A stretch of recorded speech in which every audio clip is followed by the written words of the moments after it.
Ахмет Югінеки ақиқат сыйы. Бисмиллахи-рахмани-рахим. Бұл дүние керуен түсетін сарай сияқты. Керуен сарайға түскен көш одан әрі сапар шегуші түседі. Әдепке керуен қозғалып, жолға шығып ұзап кетті. Тағы да жол тартып көшетін керуен қаншама. Бұл дүние соңында қанша жүгіруге болады? Ашкөз дүние үшін жүгіремін деп өзіңді ұста. Малға мұнша не үшін көңіл қоясың?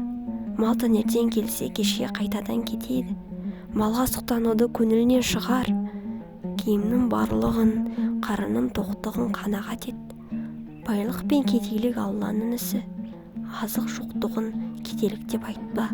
Бұл дүние мүлкінен тамақ пен киімді артық тілеме. Обал жүктейсің. Пайғамбар дүниені егінжай деп айтты. Егінжайға жаныңды салып игілік ек. Бұл дүниенің ләззаты мәңгі емес. Рахат дәурені зу етіп желдей өте шығады. Жас қартаяды, жана ескіреді. Күшті болса әлсірейді, қуаты қашады. Бұл дүниенің заты бүгін бар болса ертең жоқ. Менікі дегенін өзгелердің еншісі болып шығады. Барлық толған нәрсе азаяды, түгел кемейді.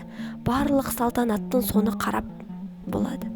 Адамы сенбайтын қанша жер бар еді?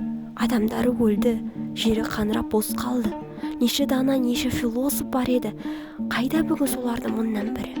Дүние әуелі күлімдейді де қайтадан қасқа бағынышытады. Бір қолымен бал ұстап, бір қолымен оқ атады.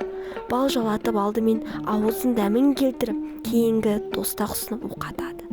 Тәтті жесен, ащы жеуге дайындал. Рақат біртіндеп келсе, реніш ондап келеді. Ей ренішсіз, қиындықсыз өмір сүруді армандаушы. Бұл дүние мұндай үмітке қашан орын беріп еді? Бұл дүние жылан сияқты, жыланның көзін жой. Сипағанға жұмсақ, іші толу.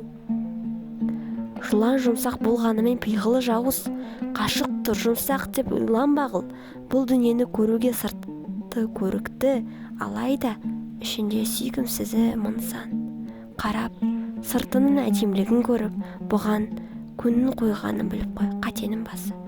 Алла елшісі, пайғамбар, күллі қатенің басы дүние құмарлық деген. Саллаллаху алейхи уассалам.